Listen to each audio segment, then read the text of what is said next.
Today's show is sponsored by the ABV Network Merchandise Shop. Check out our large assortment of logo merch and our lifestyle collection as well. Just head over to abvnetwork.com and click on shop. We are also sponsored by The Bar to Go. The Bar to Go offers a fully customizable carrying case that allows you to take your favorite distilled spirits or cocktail ingredients with you. Whether you're looking for yourself, a customized gift, or logo items for your business or event, The Bar to Go can help. Check them out at thebar2go.com. Use the number 2 when you type out The Bar to Go. Did you know Neely Family Distillery now ships its popular distilled spirits directly to you? To order, simply call 859-394-3258. Tell them the ABV Network sent you. And now, on to the show. Let's drink!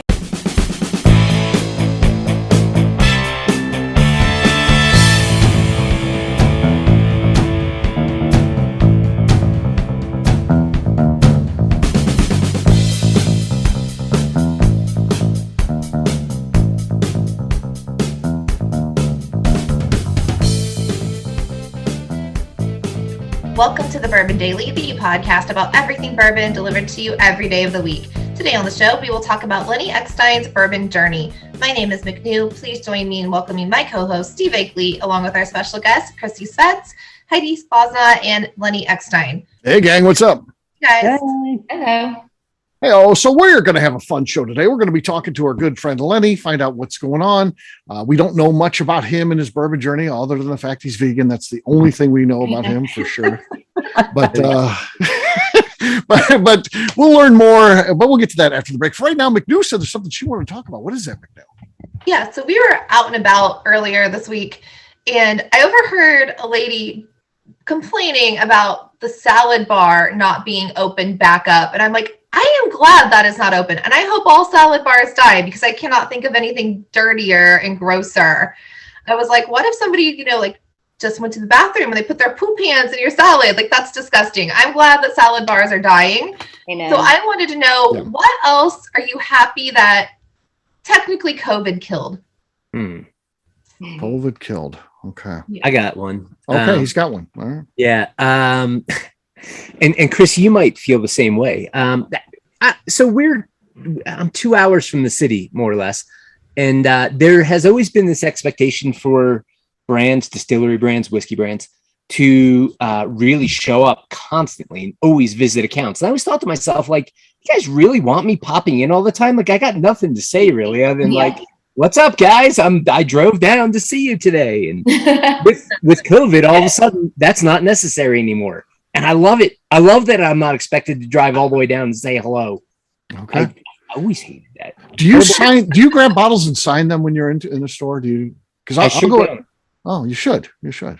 Yeah, maybe. I don't know. I've had people ask me to sign their bottles, and I literally bust out laughing. I'm like, you really want me to sign your bottle? I mean, that makes them feel great, I'm sure. I was like, my hand doesn't really, my penmanship isn't that great. My signature it's worse than a doctor's, but yeah. And all I did was really make that, but yeah. We used to have McNew sign stuff, but her handwriting so bad we stopped. I have terrible handwriting. It looks like a 5-year-old with problems. Heidi, is there anything that COVID has stopped that you're like, that's a good thing? That hasn't come back recently? Yeah, it's either gone or pretty much gone because of COVID. No, nothing. Really? Wow. No, nothing that I hear about. I mean, I got another. Okay, good. COVID has it's normalized dirty looks to people when they're too close to you in line. Yes, okay. I hated that. I've been doing it my whole life. Finally, it's cool. So if you have to go that route, like, I'm a hugger. I'm a big hugger. I hug everybody. Even like if I have just met you, I'll still hug you. That's just me. It's my personality. So during COVID, it was like, is it okay? Is it not okay? Is it okay? Are we allowed, or are we doing this 6 feet apart, And so it was kind of that awkward. It was awkward for about a year and a half. And now I'm like, fuck it. I'm hugging everybody. Like, I'm back to hugging. So if you like your personal space, let me know ahead of time. All right. I will hug. Chrissy, any dirty look? Like, if you went to hug somebody, they would really like give you this look. Like, what are you doing? Because I'm a hugger too. Yeah. Chrissy, anything that you are? Oh, I mean, yeah, I could think of a ton of different things that it had. Now looking back on the past year and a half, I mean, I like the you got. I mean, I don't know. Just thinking about everything. I like the fact that we can get around wearing sweatpants. Everything's way more casual than it already was. I mean, literally like elastic waistbands with elastic around the ankles, which was totally passe. Now you can wear it to church anywhere. I mean, here's one here's the guy who gets the concept. Here's what I'm glad is gone. Being nice to people when they sneeze. Before it was, bless you, God bless you. God bless you. Yeah. Now it's like, you asshole. Because I was the type that would always yell, like in work, because I'd hear people and they were sneezing in their cubicles and not covering up. I would yell, Jesus. So I was ahead of the curve here. And now I've had my coworkers who used to laugh at me for doing this reach out and say, you were ahead of your time, my friend. So yeah, I'm glad. You know what? I'm glad about that, because people used to be like, I got to show up whether I'm sick or not. And now it's normal for people to be like, oh, I'm sick, I got to stay home for a week. Because I was like the worst assistant manager ever, because somebody would be like, I don't feel good. I'd be like, go, leave, do not come in my cubicle, leave. That's a good one. And I would send people home. That's good. It discontinued this thing of I'm Lou Gehrig. I got to show up all the time. I'm iron person. If you're Did sick, you guys wear masks? Did like we wear I masks? never actually really like Halloween masks. Yeah. I never went out. Honestly, I could not stand the feeling of a mask. Right. I would get it. Literally, I felt claustrophobic, and I just didn't. There's just something about not the appearance of not being able to actually see somebody. And so I really never wore a mask unless I absolutely had to. I mean, I was usually in the back distilling, and nobody ever really came back there during the pandemic. But think about that. I mean, it changed the dynamic of everybody's face too. If somebody walked in, it helped me, but yeah. Your beard hanging? Yeah, so you can see that. But I mean, I would see people and they'd be like, hey, Chrissy, without their mask on. And I would have zero idea who they were. Because I'm like, I saw your eyes and that was it for a year. McNew, did you want to add anything else to your topic? No, I'm just really happy salad bars are becoming. Salad bars, I'm very happy about this, actually. I see. I don't understand, because I've never gone in there. There's a Golden Corral, not too terribly far from my house. I've never been in there, but I see they're still open. What are they doing in there now? Isn't that just the whole thing? Just a salad bar? Yeah, any buffet restaurant. I hope they all. How's that still open? Buffet. I have a buffet. Heidi, what are they doing in there? Let's have Heidi up there. I don't know.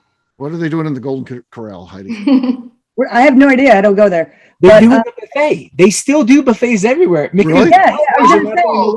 There's a fantastic Chinese buffet not too far from here that stayed open the entire time because we're in Jefferson County, and we would go in there still and. Yeah. I was in Idaho. The other people. That's not a COVID thing. Buffets are disgusting. So there you go. It's just the rest of the world finally figured it out. What about a seafood buffet? I'm in. No, that's wrong. It's like a buffet. Actually, I went to one in Nashville. It was like a seafood brunch buffet. It was actually real good. Heidi was there. They're awesome. That one was fantastic. You get some of those in Vegas where it costs $60 to go to the buffet. Those are. It was like a $90 brunch, but it was so good. And I don't know if this was with you guys or not, but we went to a fantastic place in Kentucky one time, right outside Louisville, for breakfast, and they had a spread that was unbelievable. I mean, everything you could think of. I mean, they had like just the basic. That was Burger King. Yeah. There you go.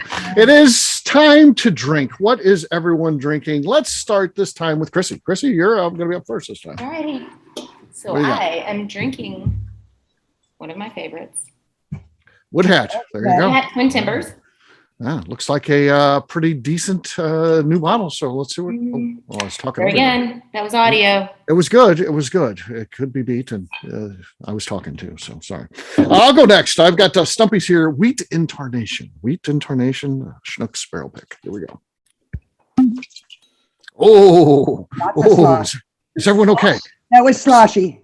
Well, okay. You have to be louder than that and no slosh. So it can be beat. I have no doubt. We'll see what happens. Well, let's let Heidi go. She's confident. Let's see what she's got. Oh, I'm not saying I'm beating that. So I've got a well-loved bottle of Deer Hammer single malts. Oh, that is actually looks like it's well loved. It's down below the bottom label. So US edition. Yeah.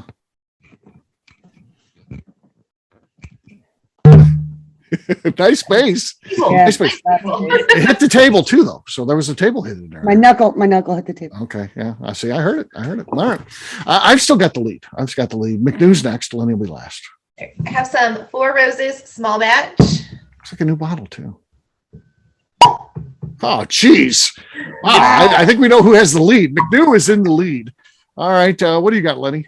Well, that was unbeatable, I'm quite sure. But I've got a bottle of Peach Street Distillers Colorado Bourbon. No, nothing there. McNew wins again. So how about that? Hey. Cheers to McNew, gang. Cheers. Cheers. All right. We'll take a quick break. And then when we come back, it's going to be time to talk to Lenny about his bourbon journey. We'll do that in just a few.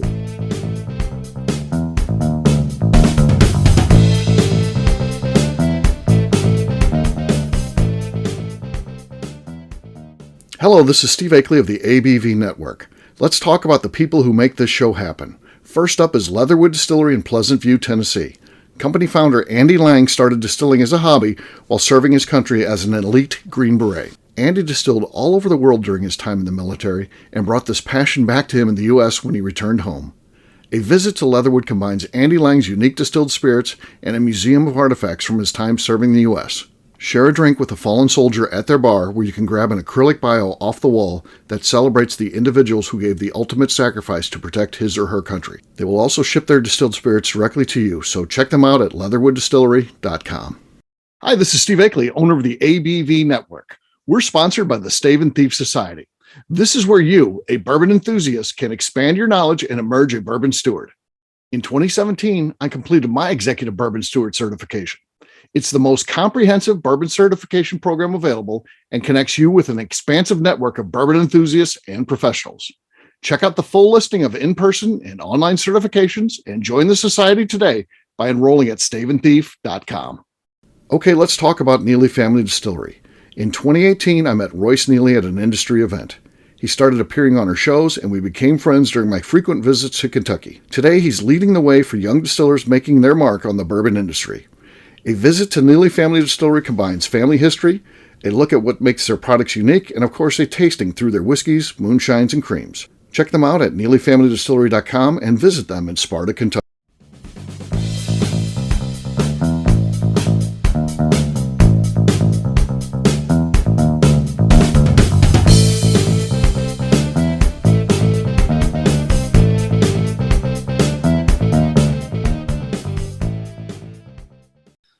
Hi, this is Rick Brenner, and you are listening to the Bourbon Daily. Shouldn't it be the legend? Maybe. Welcome back to the Bourbon Daily. Today we're talking to Lenny Eckstein about his bourbon journey.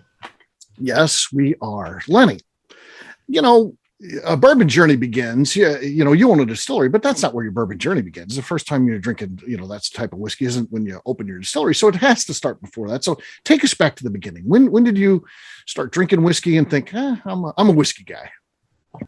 Well, I'm at risk of taking this too far back to the beginning, and I won't go as far back as like when I was born, but going back a ways, I think there's a small, section of folks who maybe they love bourbon from day one, or maybe they grew up drinking it. I don't know. But I wasn't that person.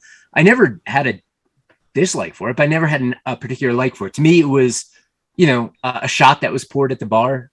And it wasn't too much more than that. Occasionally it was like on the rocks because that's what we were supposed to do, I guess. But what I was really more into beer than anything else, in my 20s or before my 20s. It sounds like a weird place to start, but I feel like I have to start there because there were a few definitive points, and I'll try to get to the bourbon part. But, okay. In my early 20s, I was probably like 23, and I was a graphic designer. I was working for an agency, and a few blocks south of the place I worked, there was this spot on Broadway in Denver called Beer at Home, and I would drive by it every once in a while. And one day I was like, I got to go in there and figure this out. Like, I love beer. I want to make beer. And I'll come back to why this store in particular was kind of important. But I walked in there and I bought everything you needed, which consisted of, like a bucket and a carboy and the racking cane and a pack of yeast and extract and all the stuff that you use to make beer, which is, essentially the starting point for making whiskey.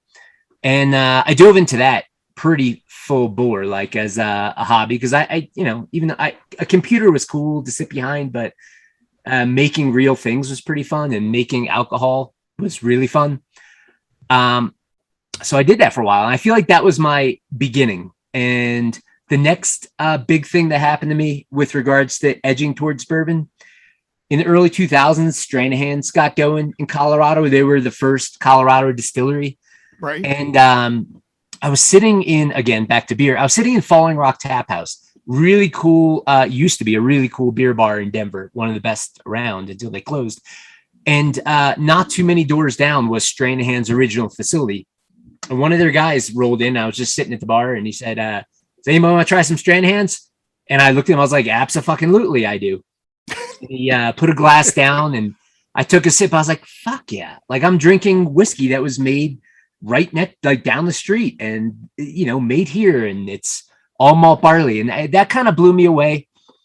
And that really started me down the path of thinking, like, there's some cool flavors going on here. I didn't just take a shot. I sipped on it, and, I'm starting to I wonder what's going on here. And that over the next few years really led to, like every Friday after work, I'd go to the liquor store and pick up a bottle or two. And I still didn't love it.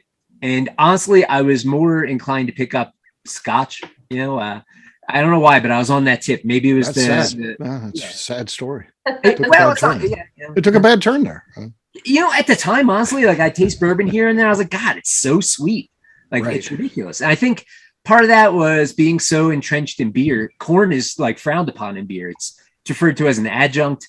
It's like the crap. And even knowing that most bourbon is made out of animal feed, that wasn't that appealing at the time. And I know I was missing out, but at the time I was like, meh, malt barley is where it's at. And it's still where it's at. But, a whole lot of years of tasting different things. And,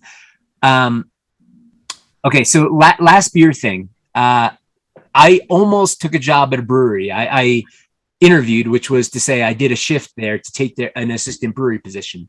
This is at Golden City Brewery, and we mashed in, and we're waiting for the grain, the saccharification. Your whole trajectory could be different here. This could be like a whole different thing. Butterfly effect. If I well, we're sitting there, and me and this guy Ted, who actually owned the distillery for a while, fast forward into the future. But at the time, he mentioned me, he's like, hey, if you obviously know how to make beer, you're not that far off from making whiskey if you just, take an empty keg and put the beer in there without the hops and clamp a column on top. And he's telling me all this, and I'm not quite understanding what he's saying, other than that he said, if you know how to make beer, you know how to make whiskey. Right. And that was the big turn and change and push towards everything. And I went home, and I did not take that job, but I did immediately start looking for home distilling equipment. And I started distilling in my garage pretty obsessively. And I would bring my distillate in a mason jar to my office at the ad agency and share it with everyone. And they thought I was crazy. Right. I thought it was awesome. And God, man, it just, that went on for a while. And at this point, I'm still not drinking bourbon. I'm still opposed to corn, I pull it here and there. I was like, not that good. There was a lot that probably happened between then and 2010, but at some point I decided I'm doing this. Like, I love the process. I want to make American single malt, and because bourbon's stupid. Like, it's made out of animal feed. I want nothing to do with that. I want to tap into the next big thing. So I actually founded Deerhammer with Amy in 2010. And part of that was really, like, I didn't know what I was doing. Starting a company doesn't mean you have a company. It just means, I started, and then I started telling everybody, hey, starting a distillery. Cause then I had to do it. I couldn't. Right. And from there, a couple cool things happened. I went in. So back to the homebrew shop that was owned by a couple guys. One of them, this guy Andy Causey, and some other folks. They actually went on to start Downslope Distillery in Denver. They were one of the first craft distilleries on the scene. And I had known them over the years, and I'd pop in their distillery every so often.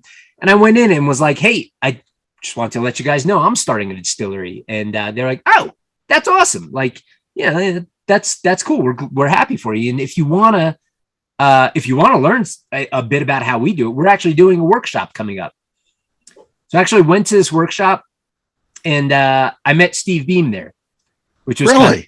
Yeah. That's wild, man. Yeah, it was, because he was just getting his operation going, Limestone Branch, and I think he was trying to get looks from all angles, and there was a lot going on in Colorado, and there weren't a lot of opportunities to get looks at how small distilleries were doing things. I wouldn't say that was like a fork in the road that pushed me towards bourbon per se, but I do think that at that class of sorts, I was seeing that they were making a whiskey that was like some rye and some malt and some other grains. And that's where I started thinking about, okay, well, maybe it doesn't just have to be malt. And I started like poking around and picking up bottles of bourbon more often. I took a liking to E.H. Taylor. At the time, that was like $40 a bottle and easy to find. And, at some point I really started to get over that hump of like bourbon's too damn sweet and cloying and, uncomplex or incomplex, whatever. And really, I guess it spiraled from there. And honestly, that was after Deer Hammer was up and running. Like there were years where we made American single malt only, no bourbon, no rye, no corn whiskey, no gin. But after years of going to, these whiskey festivals, distillery fests, and tasting other bourbons that were out there amongst, as well as the other things, it wrote me in to the point where I was like, I love it. And actually, I don't buy Scotch anymore. I'm all about the new oak and to some extent the corn, but really any grains. I just like American whiskey practices in general, and that's he's come full circle.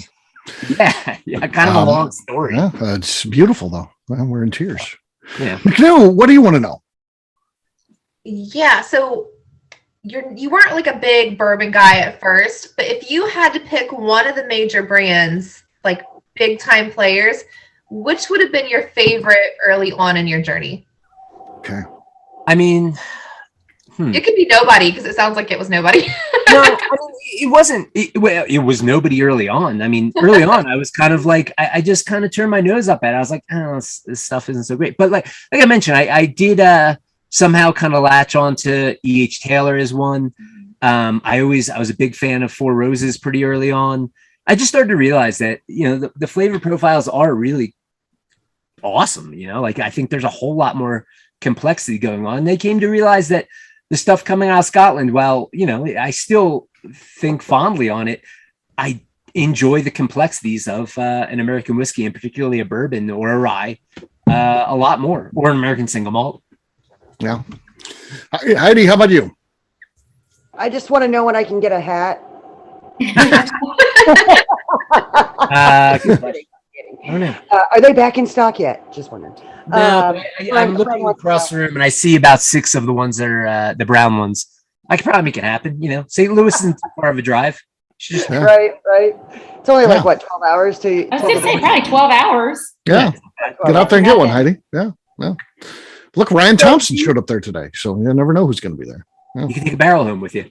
Yeah. So when you were trying everything, when you first started off and, started getting interested, like I know Stranahan's doesn't really have a very, to me, doesn't have any kind of a smoky profile, but yours tend to. So was it more Scotch you were kind of trying to go after?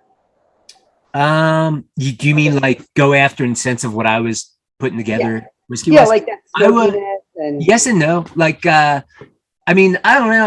I try to think of like myself and Deer Hammer as a brand as being like somewhat defiant in things. And I looked at it and I was like, well, Scotland does peat because they don't have any trees. So they smoke their mud to make a smoky flavored barley, or originally that's how they malted their barley, was that was the source they burned for it.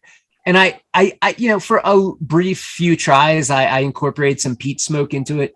So I do, a lot of people are very anti peat smoke. I like it, but I decided I didn't want to do it. So we did go the route of thinking like, hey, let's do our own smoke. So we did a hickory smoke, and that is still very prominent in our corn whiskey. In our bourbon and rye, it's something we tried for a while, thinking it'd be a cool idea. But, we've gotten away from it. It's just our barrels that are 4 years old still incorporate some of that older stock, or the blends rather, have some of that older stock.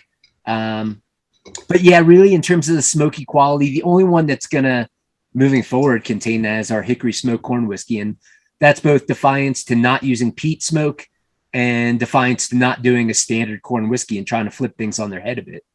No, I think that that niche that you found, it really sets you apart from other flavor profiles at other distilleries, that are just starting out, and it gives it a little bit more complexity. And that's kind of what drew me in when Steve, first initially I tried it, and then we started, getting a bottle here or a bottle there, and I like what you're doing. So yeah, there you go. Me too.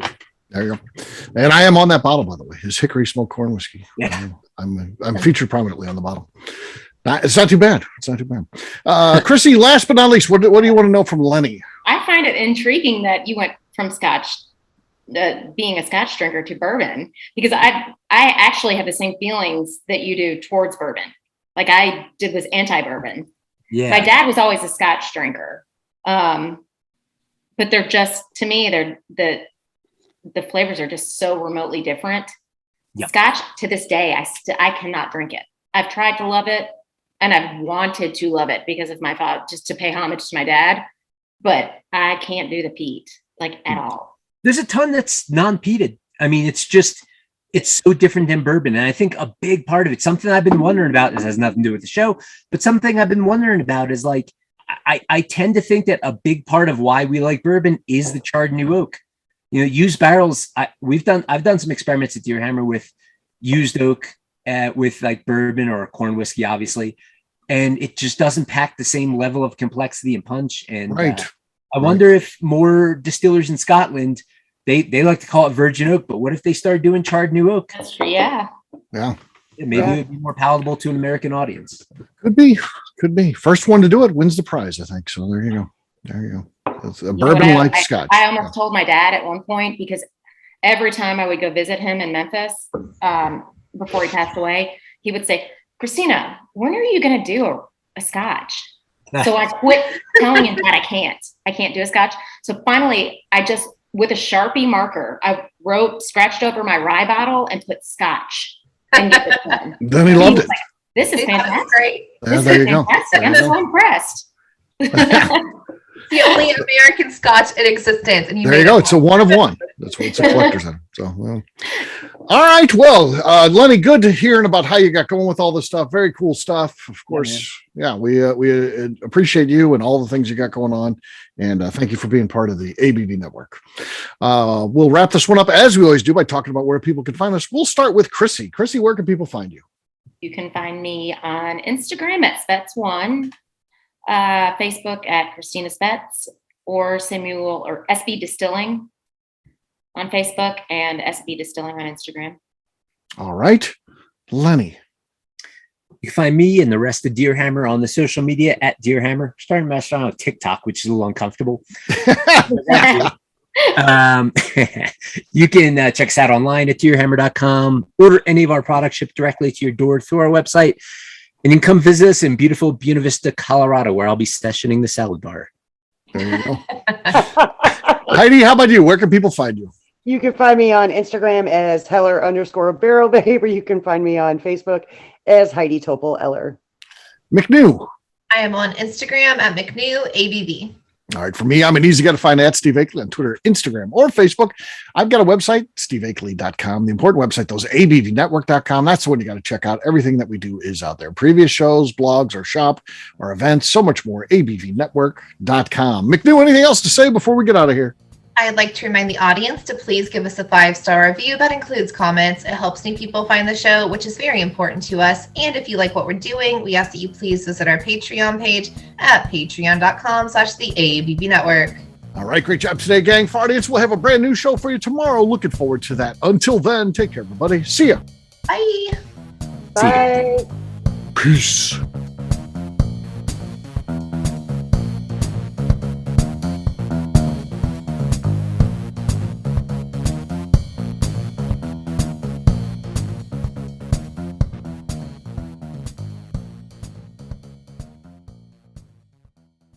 Before we finish the show, let's talk about some great companies that support the ABV network. First up is Moonshine Still Pro. Moonshine Still Pro has a full line of products to help the home distiller. Whether you want to experiment on the stove in your kitchen or you're looking for a bigger setup in your backyard, owner Russell Creed and his team can help. They have multiple still offerings, accessories, and even grain from their partners at Goldstone Mill to assist you in making whiskey on par with your favorite distillery. They can also help you with some fabricated parts you probably can't make yourself if you are attempting a DIY still project. Learn more or order your still or parts at moonshinestillpro.com. Another friend of ours is the Goldstein family at Goldstone Mill. The Goldsteins offer a variety of heritage and heirloom grains to make the finest whiskeys in the world. Plus, they are more than just a grain company. They are truly consultants to make sure the grains they are providing to you or your business meet your highest expectations. Additionally, they work with mills around the country, ensuring shipping is as low as possible for their customers.